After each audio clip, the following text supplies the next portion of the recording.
Welcome to another episode of Founders Club. Today we're going to be talking to David Tal, the founder of Verse.io, the #1 lead conversion platform in real estate.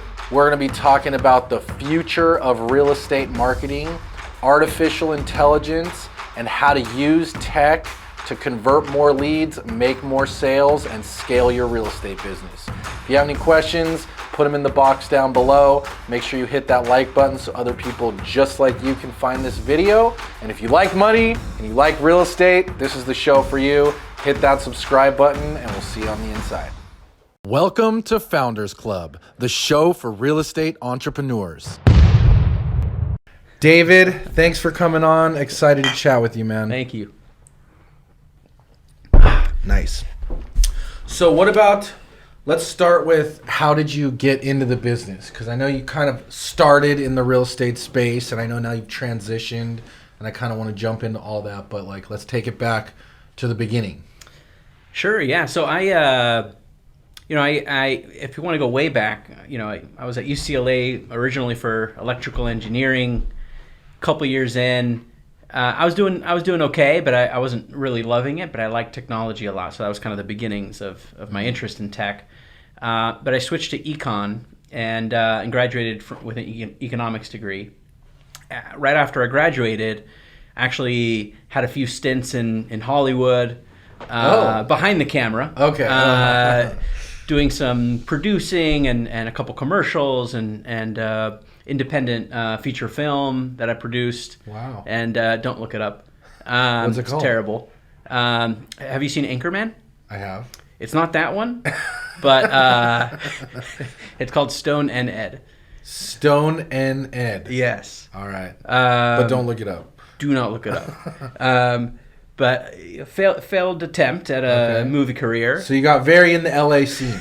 Yeah, got very in the LA scene. Had a lot of fun. Still the funnest, some of the funnest days of my life doing that. Learned a lot. That was my first kind of experience raising any kind of money for anything. So we raised some money to make this film, and I guess the only reason I'll double click on the film is it was my first experience kind of running anything. And a film is very much like a business.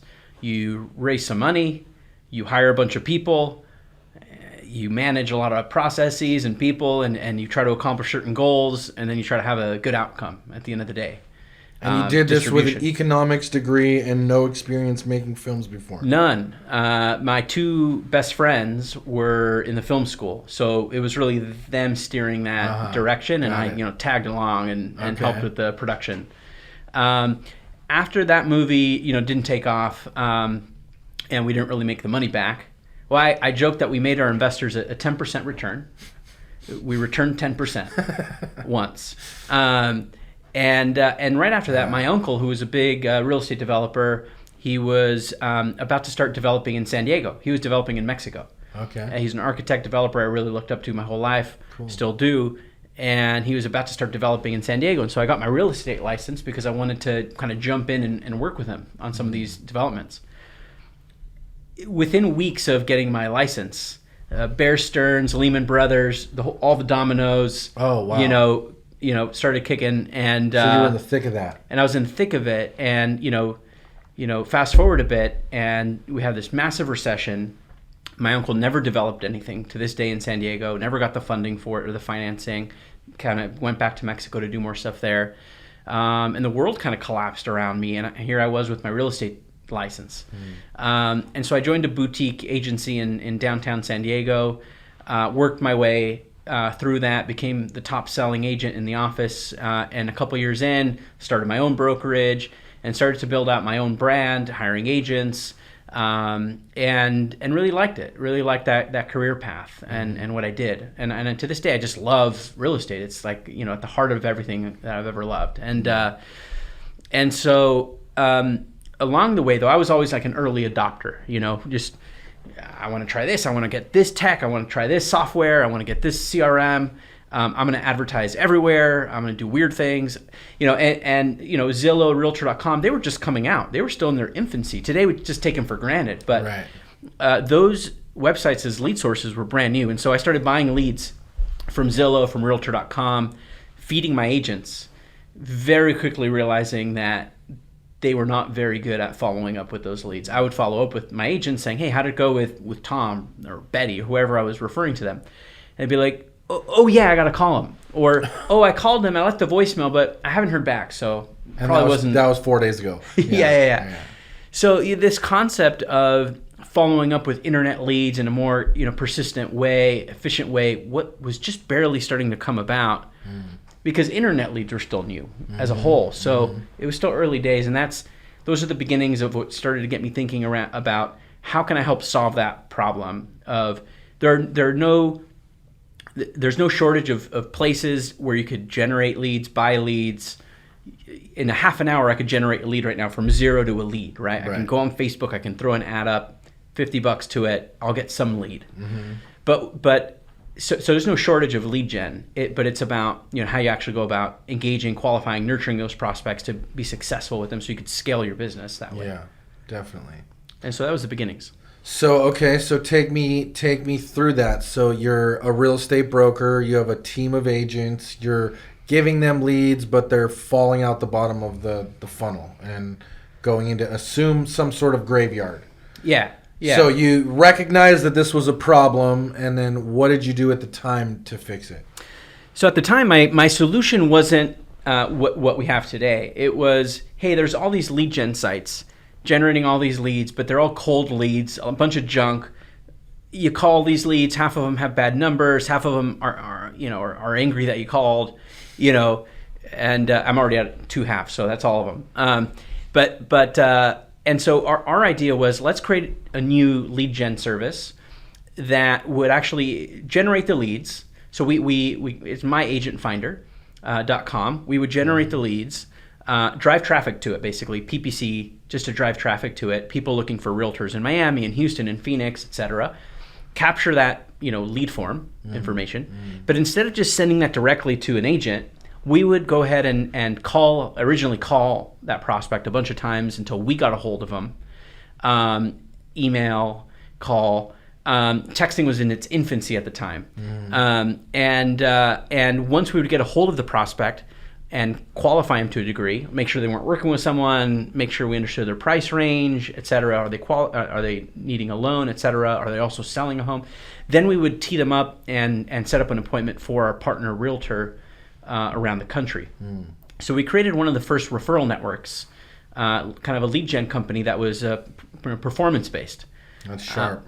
Yeah. So you're just generating leads cold off Facebook and whatever else through some sort of squeeze page with zip code tagging, and then kicking those out to agents all over the place. Yeah. Sort of home light before home light. Yeah. Just generating the leads, qualifying them, and then handing them off to agents. Okay. And that's how it started? That was the beginning of Verse, or?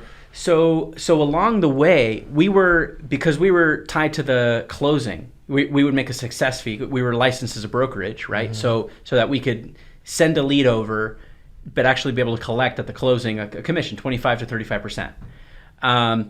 And along the way, these top agents that we were partnered with around the country, we had them in every market, 70 markets or so nationwide at the peak.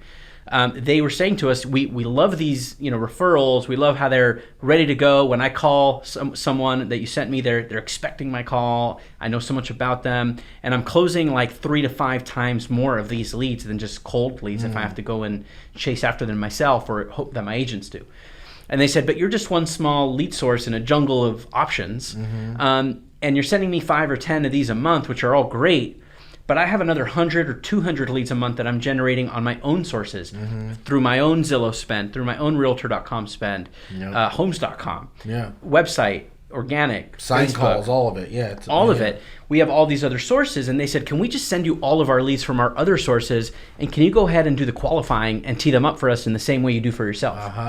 And that's when the light bulb went off, and we realized that instead of just being another kind of lead gen company, doing things better or differently, we could actually strip away that qualification layer, the true secret layer of what we do, and apply it to all lead sources, and effectively, build a platform that would allow originally agents and now any kind of business, to funnel in, connect, send us all of their leads, no matter where they come from, and our service be the follow-up champion that is following up persistently to qualify and tee up showings, appointments, listing appointments, etc. I love it. So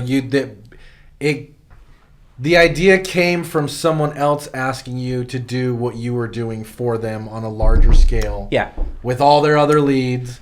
And then the light bulb went off for you that, hey, we can just take this part that we're really good at, not worry about the whole lead gen part, which I'm sure is probably more annoying for you guys to do anyways, when really it's about that conversion layer. Yeah, and with our own leads, we were only going to be limited to whatever we could spend monthly to generate. Right. And at our peak, we were spending hundreds of thousands a month, but even so, we were capped to whatever we can spend monthly to generate.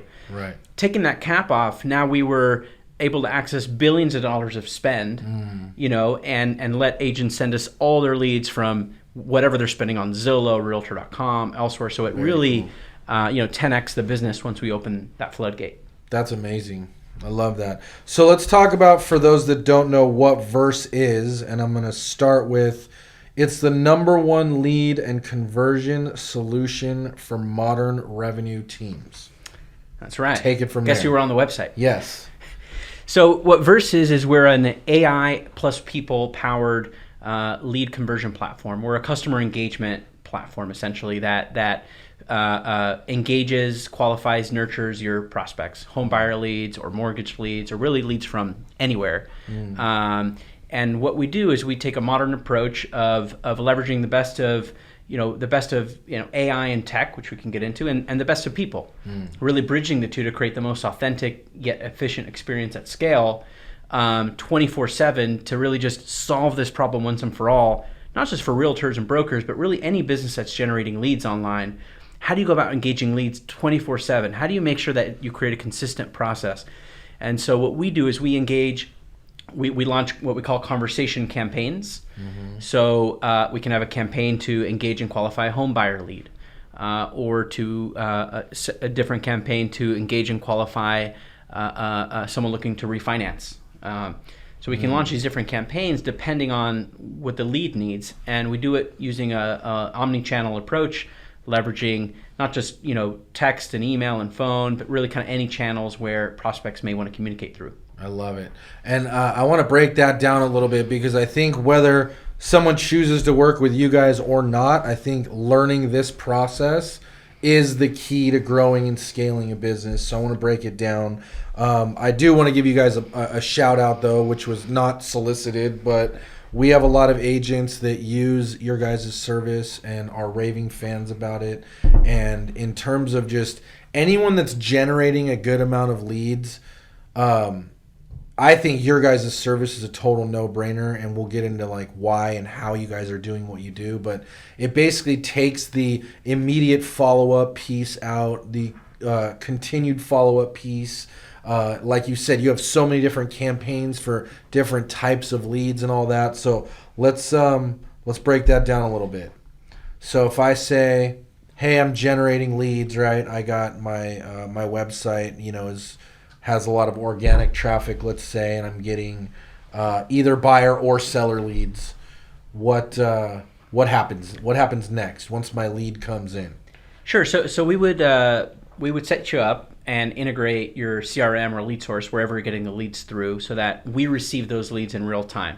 So the moment someone fills out a form, within 1 to 2 minutes, no matter the time of the day, they're going to get a SMS. They're going to get a text from us. But we represent ourselves as a member of your team. We're really trying to give your team leverage, or your business leverage, and become a true extension and partner of that team. And so let's say you get a home buyer lead off Zillow. If that's connected with us, we'll engage that prospect right away. We'll say, hey, Bob, Alex here with the Oliver big block team in Carlsbad. Saw that you were interested in 123 Main Street. When's a good time to set up the showing, or can I answer any of their questions? And then while we have them, we can start to qualify them and say, well, great. First, you of course want to engage and really make sure you're kind of responding to the inquiry, very directly. So you and quickly, which I think is the most important part why someone would want to work with you Speed guys. to lead is everything. Yeah, speed to lead. Okay, talk on that for Yeah. a quick second. Well, roughly 85% of home buyers will work with the first agent that they meet with face-to-face. That's the stat from NAR. And so it's speed to lead is everything. And especially on sites where it's not an exclusive lead and it's going to multiple parties. Right. And even today, everything's going to multiple parties in some form or another. And people are not just on Zillow, they're on Realtor, they're looking for properties everywhere. Yeah. If they filled out a form on your website, they probably filled out a few more You're not forms. special. Exactly. They're not like, wow, I finally found a site with homes on for sale. So speed to lead is everything. It does a couple of things. One is, of course, blocking out any potential competitors. Two, it's building trust and reputation. Because as a consumer, there's nothing more frustrating than not getting responded to when you inquire about something. And this happens if you go on Yelp and you have a toilet leaking and you try to fill out a form and that first company doesn't call you back, you're just it starts to anger you. Yeah. Same thing happens if you're interested in this specific property you're very excited about. It takes a lot these days for someone to put their information in. They know it's going to happen. So it takes a lot. They're used to being spammed. We don't do any of that. We only respond to inquiries. We don't do any kind of spam marketing. We only respond to people that asked us to contact them, which is a big difference. So, but there's nothing more infuriating than not getting responded to and not feeling valued. And so by getting responded to quickly, it elevates the big block brand, for example, and it makes them feel like, wow, this company is on it. They're going to take care of me. I'm going to want to work with them. Yeah. And so it's very important. And when you have that conversation, you can start to open it up and qualify against other things that are important. Like, do they need a mortgage? How soon are they looking to buy? Are they also selling? Are they working with anybody else? Are there any neighborhoods they're interested in? Price range. And so the more you can gather and really color in a brighter picture of who this person is, you convert them from a lead to a person buying a home that you can understand their motivations. They're moving, they have a big growing family, they're downsizing because they're empty nesters, whatever the case is. Understanding that on an authentic level is what's going to set up that business to succeed with that prospect. Yeah, totally agree. And in relation to speed to lead, what are you guys doing right away? Because I know you guys come out the gate swinging when someone opts in. So talk to me about how you're approaching that. So speed to lead is everything. We talked about 8, 9 out of 10 people will work with the first person they meet with. But the stats, kind of business-wide and industry-wide are that you're 21 times more likely to convert a lead into a closed transaction if you engage them within 5 minutes versus just 30 minutes. 30 minutes doesn't even seem like that long, but it is in online lead world. And so what we do is we engage you instantly within about a minute through text. The reason we do this, by the way, we used to call. These days, people don't answer calls from numbers they don't know. Only 14% of people answer phone calls from numbers that they don't know. Also, when they answer the call, they're usually not in the mood or not actually ready to talk to you. So just because you get a hold of them doesn't mean you're going to have a good conversation with them. Yeah.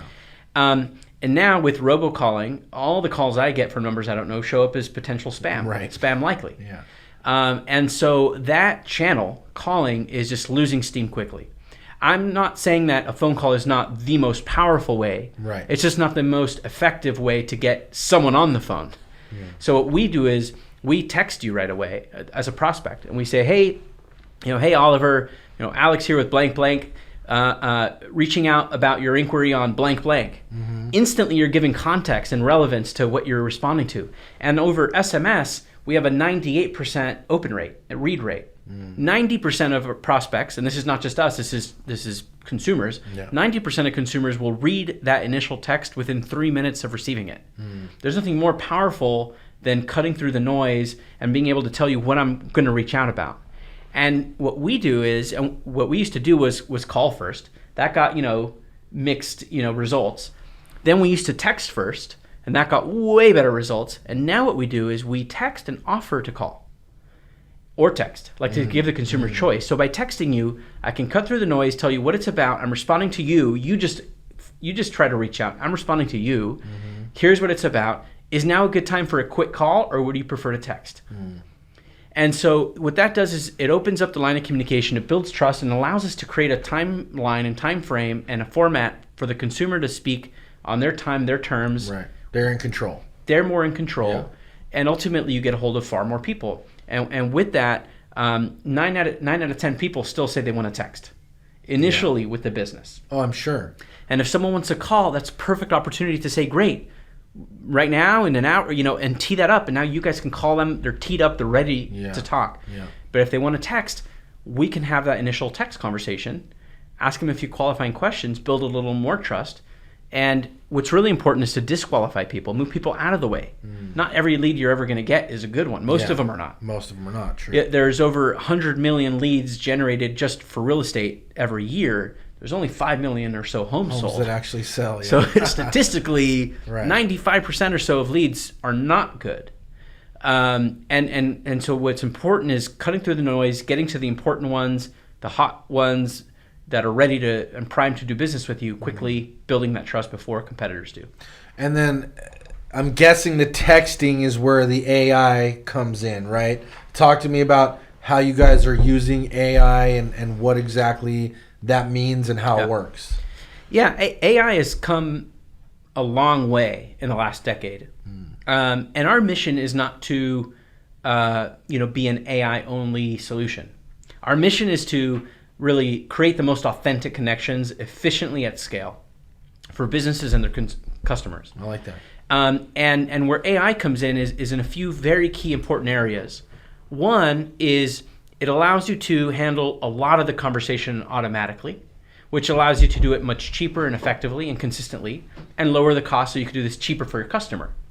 Ultimately, we pass those savings, automation savings, to our customers so we can do this for a few bucks a lead. Yeah. Compare that to having in-house full human staff. You're paying a lot more than that, and without quick response, and without 24/7, and without long-term nurture, and with a lot of training and overhead and headaches and management and payroll. It's a different thing. So with tech, we can solve for a lot of this in a very efficient way. So tech allows us to, for example, start a text conversation automatically. And if we ask you, hey, is now a good time for a text or a call, and you say text, our AI can decipher you said text and say, great, and go to the first question. And if we say, what's your time frame, and you say 3 months, our AI can understand that and say, great. How about, are you working with an agent yet? And you say yes or no, and you say, great.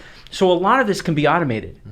Now, you may go off the rails a bit and say, yeah, but this and this, but I'm getting divorced, and so this, or my kids are moving, and I want to be near this school. That is when it's the perfect opportunity where AI is not there yet. It might be there in another 10 years. Yeah. But That's today, when you tag in the agent. that's where we loop in actually our own trained staff, our own humans to carry the conversation forward. Oh, interesting. Okay, tell me about that part. So we're going off, these scripts essentially, where we're trying to engage the prospect, ask 3 to 5 questions, and then pass them on to the salesperson. We're not there to make the sale. We're not there to answer questions about any specific property. We're not ever going to know about every single property.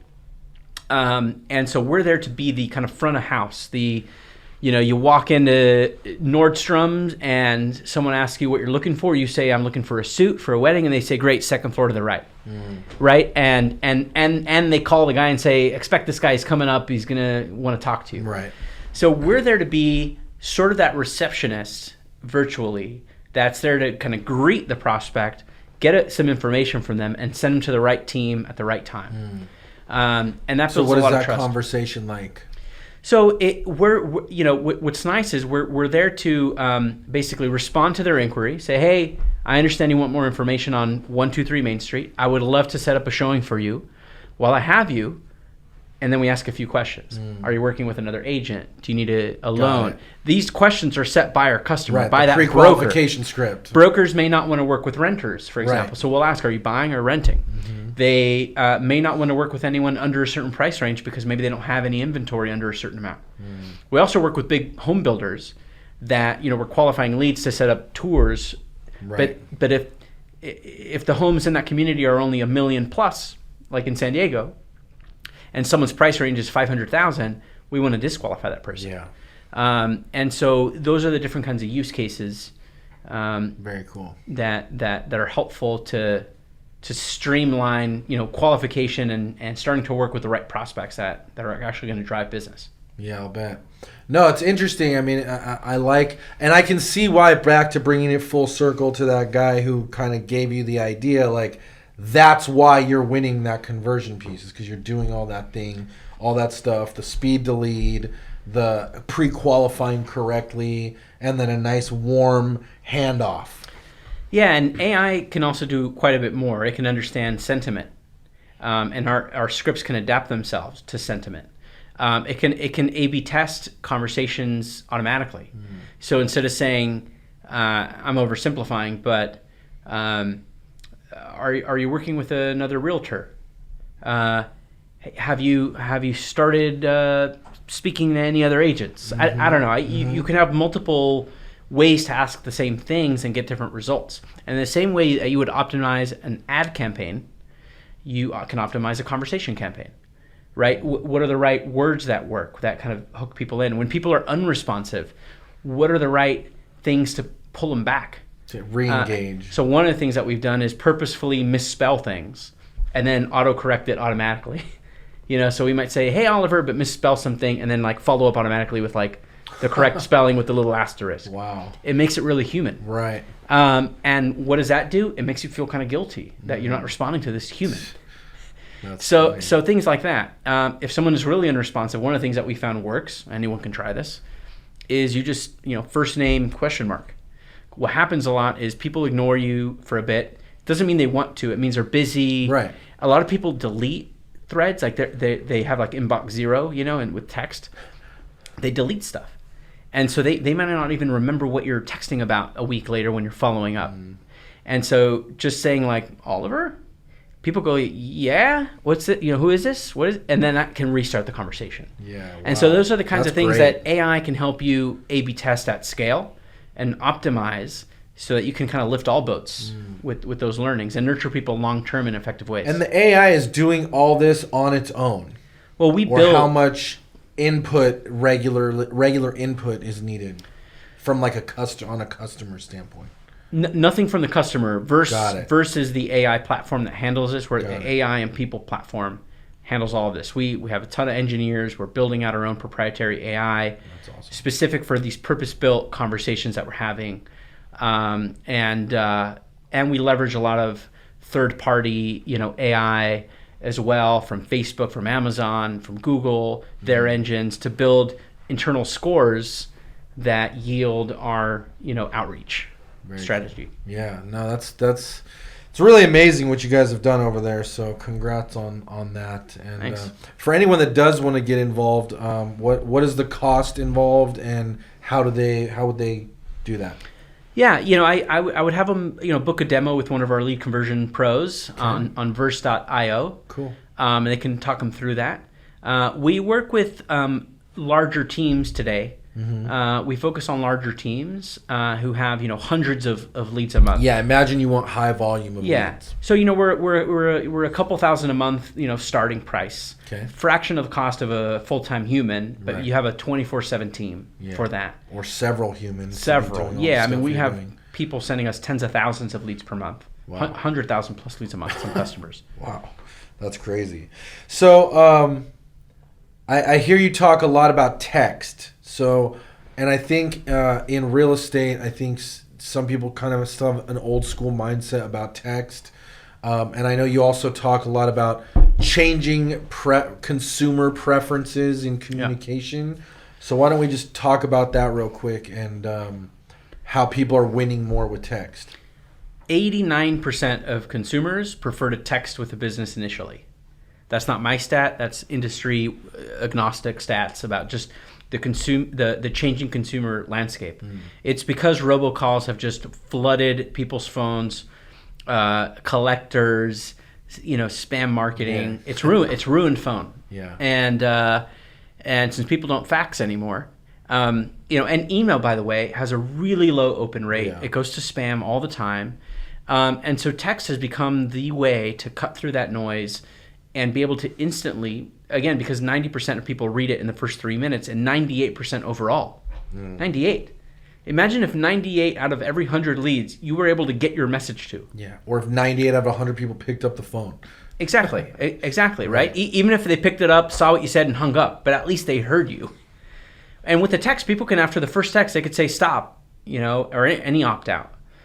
So it doesn't happen, though, because we're responding to people, and people want to text. I mean, we have insanely high engagement rates, not just response rates, but like full conversations that are happening. 80 to 90% of prospects we're having full conversations with, whether we qualify or disqualify them. We're actually having, rich conversations with prospects. Full dialogue. Unheard of, right, compared to just picking up the phone and calling people forever. And it doesn't work. And when you do get a hold of someone, they have the kids in the car, they're not ready to talk, they're at work, they hang up on you, they say stop, no, never mind. They hate getting that call over and over. I have my phone in my pocket. I keep getting calls right now. And, it makes you cringe, right? You're like, why can't they just text me? Right. So, yeah, most people prefer to text. And it's just things may change in the future. And then from text, it's easy to set up a call. Yeah, text to call is the most powerful thing. Right. And we have a lot of businesses that we work with that have big call centers in-house. Big brokers, big home service companies, big mortgage companies that have huge call centers. And they're just dialing for dollars, but they don't get a hold of anybody. With us, person fills out a form, we text them, they respond, we set up the call. They call, 94% answer rate after a text confirmation. 94% compared to 14% with just cold calling. So it's super effective. And I just don't see any other effective way to really go about it. I love it. Yeah. So like I said, definitely recommend Verse and what you guys are doing over there. I also think if you don't have the budget or the lead flow for that, at least putting some sort of automated text follow-up to get to leads fast is, and then maybe putting like a schedule, Calendly link type thing in there. That could maybe kind of be the in-between solution. Absolutely. But what about what's next? Like, what are you seeing on the horizon tech-wise that has you excited? Because I know you're big on that. You kind of have your finger on the pulse a little bit. So what's out there that's exciting that's coming up? What you find a lot with online leads is there are a lot of good prospects there, but very few that are buying now. And in real estate, it's very apparent. You get good prospects, but they're super early in the process. Right. And buying a home can take a long time to find the right property, especially in a market like we're in now. Yeah. Even if you're like perfectly qualified buyer, it might take you 6 months or a year to find a place because you're getting outbid every home. And so what's important is how you nurture. And they say the fortune is in the follow-up. And it's more true now than ever before. And so I think one of the most important things is how do you leverage powerful content to create contextual relevant nurture? Not just like a drip of like, are you ready now? Are you ready now? Are you ready now? Are you ready now?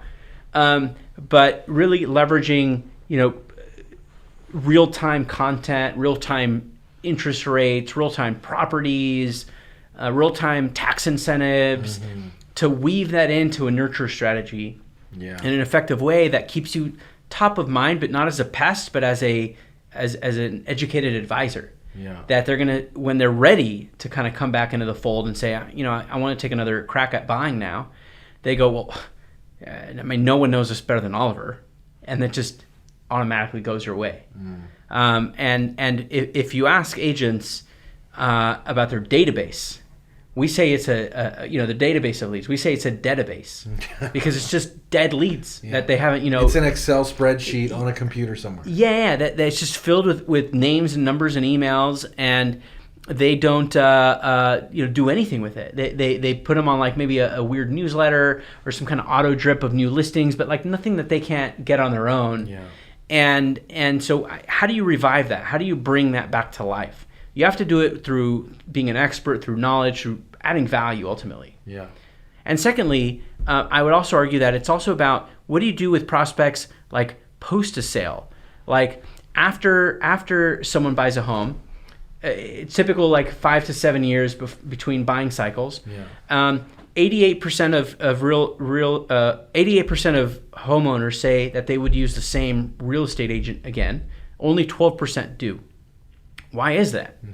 It's because after someone makes a sale, they're like, done, got my check. That person's not buying for years, whatever. They don't really keep in touch. And I think there are really smart, effective ways to do it in respectful, authentic ways, automating post-closing follow-up with value. It's about adding value, though. You have to add value. I think there's a huge opportunity there. I've been saying this for a long time. Like if someone created something that was like a 5-year follow-up, right? Whether you bought a house or you helped someone buy or you helped someone sell, just pop them into a campaign. It sends like a birthday card. It sends a happy home-anniversary card. And all the other stuff, the text, the emails. If that was out there, I think people would be all over that. The home anniversary is the easiest thing to do, right? Because you can plug into a CRM, understand what the close date was, and just automate beautiful text on holidays, on anniversaries of home purchase, reminding it. No one else will know the anniversary of the home purchase except the agent and the homeowners.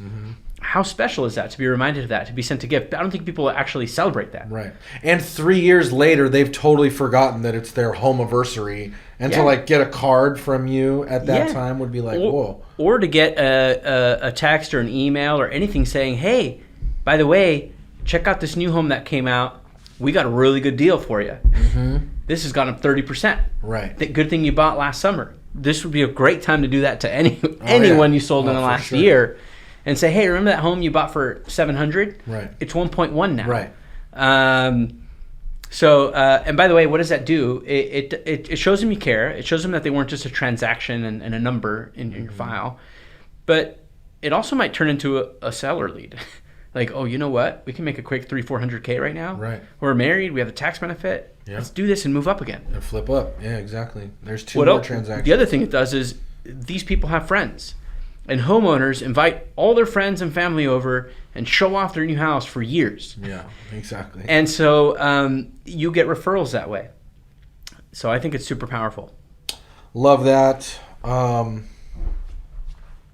So one thing I've also heard you talk about is how the marketing world is shifting from quantity to quality.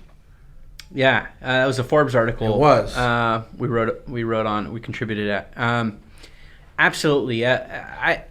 When I was starting in real estate and I talked to any lead gen company, the only real metric was you're going to pay this and I'm going to send you this many leads. And it was about volume. It was about, well, I could pay them $500 and they'll send me 500 leads. Right. And this company is only offering me 100 leads. I'm going to go with the 500 because, of course, that's more. Right. But what you start to find is to really scale a business, it's about creating efficiencies. And it's unscalable to go through hundreds of terrible leads. It actually distracts your team. It takes time. It's not that and there isn't necessarily more buyers there.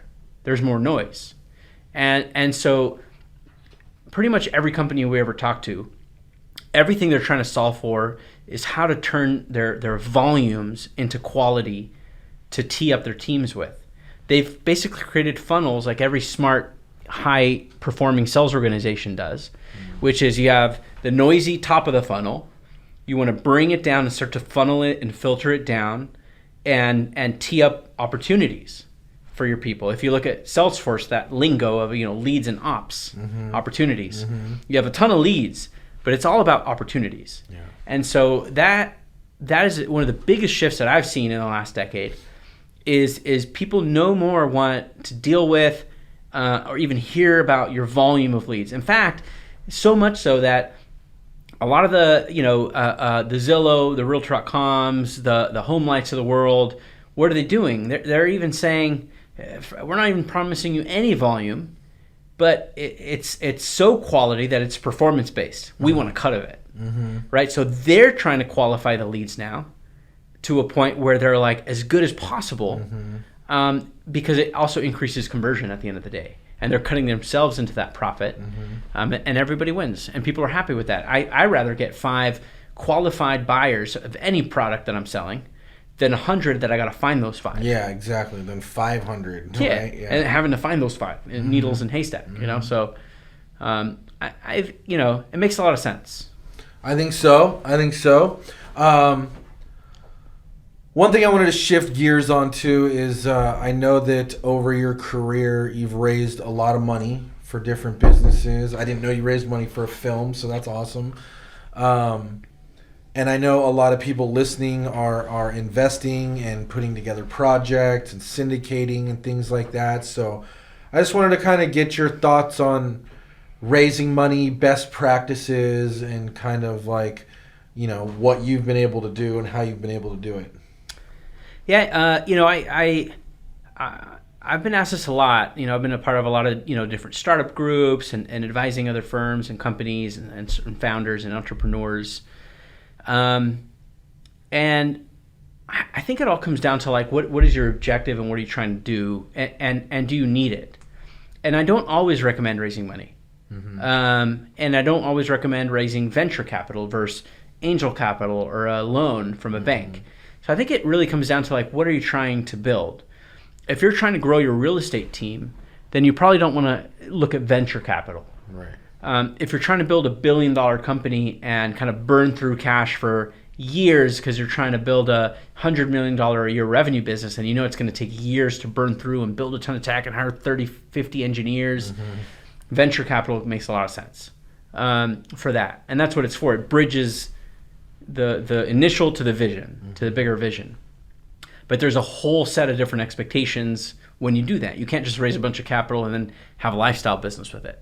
Right. You're now expected to build that into a 9 or 10 figure company. Yeah. So the expectations of returns gets real. Whereas with an angel investor, you might be able to raise $100K, $500K, even $1 million bucks. With an investor that's just looking for a kind of a nominal, realistic, more safe-ish kind of return. Like this money's going specifically into this. So it's not that big of a risk, but I need some capital to bridge me from A to B and build my team or whatever I want to do. So I think it really matters what you're trying to do. So let's say that it's to raise money for real estate projects. Let's say it's, $100K at a time and you're trying to get, 20 people together. Yeah. Like what would you say in terms of how to pitch, how to approach, how to convert?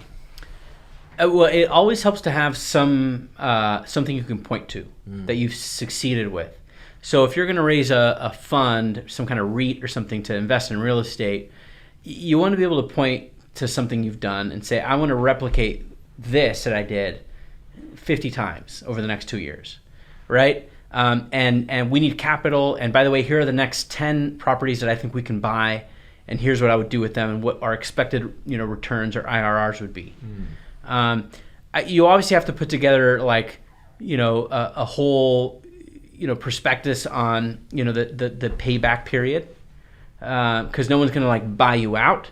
So I expect we're gonna return your capital in 7 years or 4 years or whatever it is, and our goal is to buy X amount of properties, make X amount of margin, and after splits, here's the kind of annualized return that we're hoping for. And I think the best piece of advice that I can give is to be as conservative as possible. So many founders, and this is something that I will credit ourselves on, we've always run the business like we're running the business. I know that sounds obvious, but a lot of founders go out and they raise money and they pitch this unrealistic dream. We're going to 5x our revenues in the next year.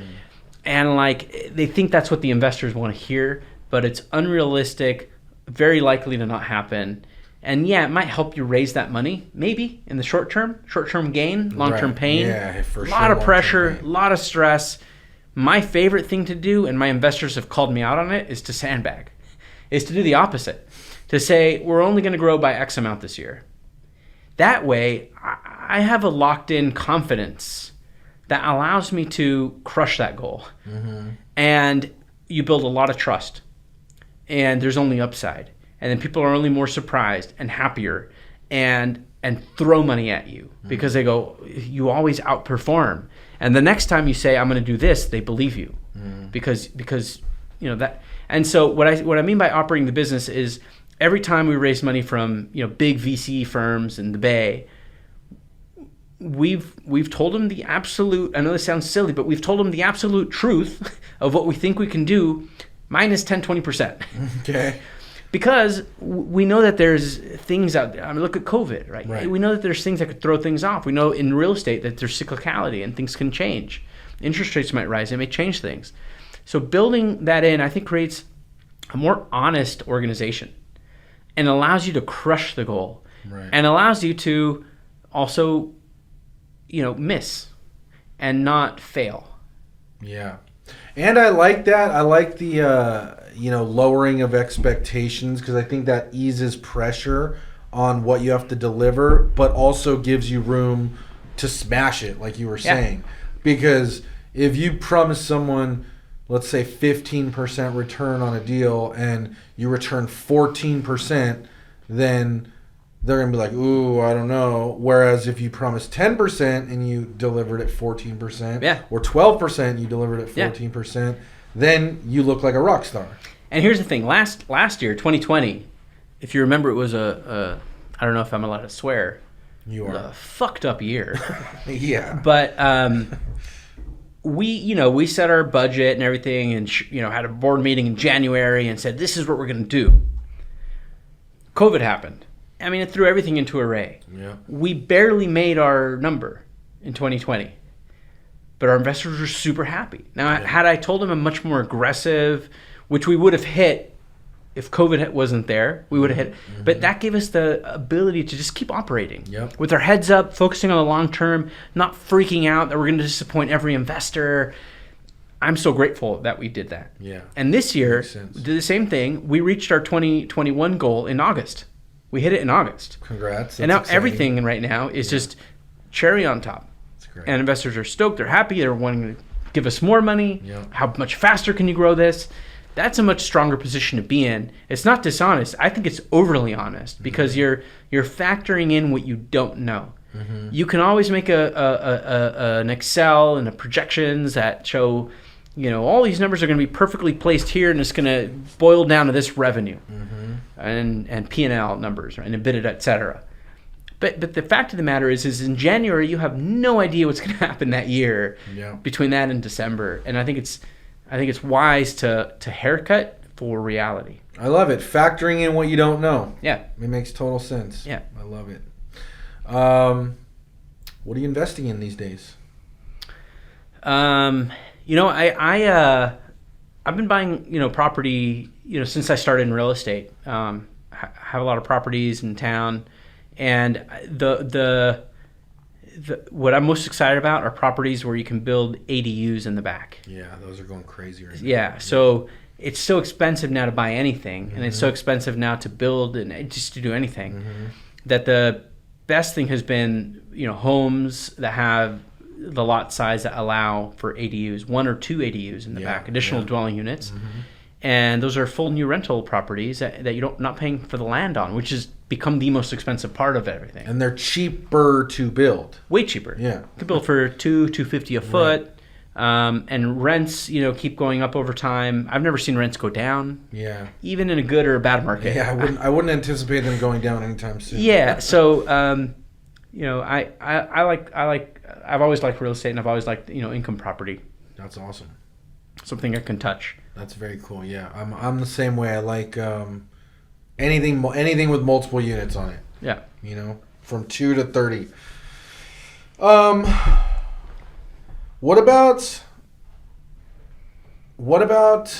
Let's go a little more abstract. Since I know you're a technology guy, I'm just curious. Do you dabble in the Metaverse and crypto and all that at all? I wish I had dabbled in crypto more. I invested in Bitcoin when it was $200. Nice. And I sold it when it was $400. Yeah. You're like, ooh, baby, I doubled up. I made a few $1,000. I thought I was a genius. Yep. And I was like, it's definitely not going higher than that. So I guess that tells you everything. And it just keeps going up, and I keep thinking, no, I'm going to wait for it to drop. Right. And you know, I heard it's a lot higher than that now. So I try not to look because it depresses me. Yeah. But it's fascinating. I will say I don't know much about it. I don't understand it. I don't get it. I don't understand why it's worth anything. Yeah. But it just is, and I have a lot of friends who are doing quite well with it. Yeah, it's an exciting space, that's for sure. And then after Zuckerberg made his announcement that they're changing to Meta, now the whole Metaverse thing is, I think, starting to happen and going to move a lot faster. And Yeah. I think there's a lot of exciting opportunities there in terms of real estate, right? Like there's digital a lot of these virtual metaverses where you can buy land, and I don't know, I just see that being a big opportunity. Yeah, absolutely. I think one of the things I've learned from the whole crypto craze, which I'm too late for now, I feel. I don't think you are. Even though probably in 5 years I'll At be all. like, oh, it was only Yeah. 68,000. I should have bought. Now it's 10 million. Right? Yeah. So I guess one thing I've learned is I don't know anything about what I don't know. Two, being an early adopter is a good bet. Very true. Very good bet. You know, Gary Vaynerchuk always talks about this. Like when TikTok was first coming out, he's the only one harping about it. Yeah. And, you know, so same with Facebook. I mean, when Facebook first came out, I remember 10 years ago, he was saying Facebook is as cheap as you're ever going to get it per click. Even Google, he was saying that about. You can't get cheaper clicks. You're never going to get cheaper than it is now. You're never going to build more of that kind of SEO. And you know, Facebook just raised their pricing like 40% per click. You know, they changed the algorithm, but it caused leads to cost a lot more. So we've seen it because we handle millions of Facebook leads for different people, and we've seen the fluctuations. The same spend is resulting in less leads sometimes, depending on markets. And so those are already really mature platforms. But I feel like the next TikTok, the next Facebook, the Metaverse, whatever the hell that's going to be, being an early adopter, I think is a good bet. Some of them won't make it very far, but overall, it's a great bet. And I will not miss out on the next Bitcoin opportunity. It may fail. For sure. But the chance, if you diversify enough, I think there's enough of these things that are paying off over time. We just have a growing world, growing economy, growing population. And a lot of what I didn't count on was such a kind of a younger investment force that's really fueling a lot of this, more than the old institutional people. It's kind of the younger crowds that are looking for alternatives. They're seeing what we got going on, and they're not very impressed. They're like CDs. Why am I going to listen to CD? Wait, unless my it's bank account pays original Madonna. 0.0000001%. Oh, did it go up? Exactly. Oh, awesome, cool. I haven't checked. Exactly. That's awesome. Yeah. So I don't know. I see the next generation just kind of almost getting out of the banking system. Actually, I see the banking system is going to need to adapt to match the rates that people are getting in crypto to bring them back in. Because you can put your coin, you can put US dollars into a stable coin and just stake it, which basically means just leave it there, and you're going to earn 5%. Your money just earns 5%. You don't have to do anything. Or you can keep it in the bank and earn 0.000000001%. And I mean, one of the values of 5%, it's liquid too, which is nice. And any real estate property today that gives you a 5 cap or any kind of 5 to 7% return is a really good investment today, but it's very illiquid. Now there's a lot of other tax benefits and depreciation and write-offs on the interest and other value, but in terms of I think we live in a world now where people want mobility, not just physically but like financially. They want to be able to move stuff around, jump on other opportunities. So I think the old school was just buy all the real estate you can. I'm still very old school that way. Hey, I am too. But it's because that's my personal retirement plan. Real estate I want to have enough real estate to retire. Long-term, can't lose that. But even I am starting to look at like just diversifying that in many different ways. Well, that's exciting, man. I think that real estate in the metaverse is going to be a real thing. So everyone check that out. All right, this is one I like to wrap with. I know you have 3 young kids. I have a couple young boys. And I just always like to ask kind of what your advice would be to the young kids out there on how to be successful in life. Find something you love, and you'll be great at it. You know, you don't no longer need to be a doctor or a lawyer to succeed and live a wealthy life.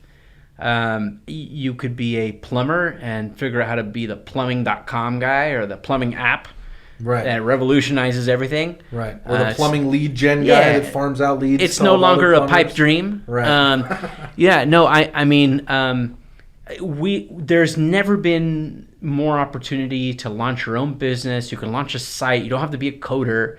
You can launch a site. You can launch an app. You can hire people around the world. You can work anywhere.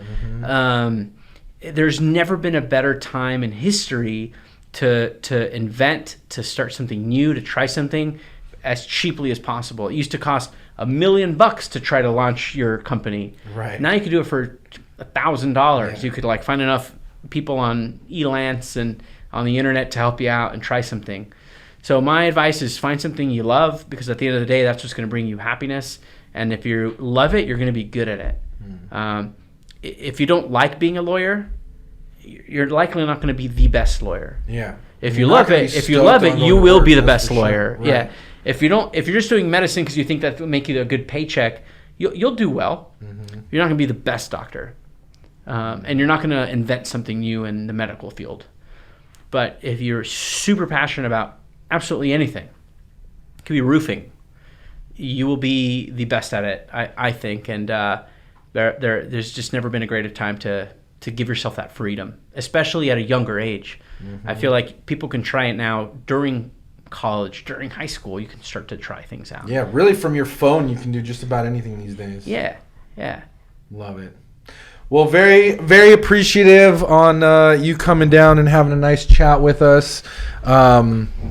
Everybody out there, check out verse.io. Is there anywhere else they can connect with you? I'm on Instagram and Facebook and LinkedIn and not on TikTok, believe it or not. Yeah. I need to adopt that one. But no, David at verse.io. Anyone can email me. I'm happy to cool. send them the right way. Cool, guys. Definitely connect with David and team. And as always, if you guys like money and you like real estate, make sure you hit that subscribe button, and we'll see you on the next one. Thanks a lot. Cheers, my friend. Thank you. Cheers.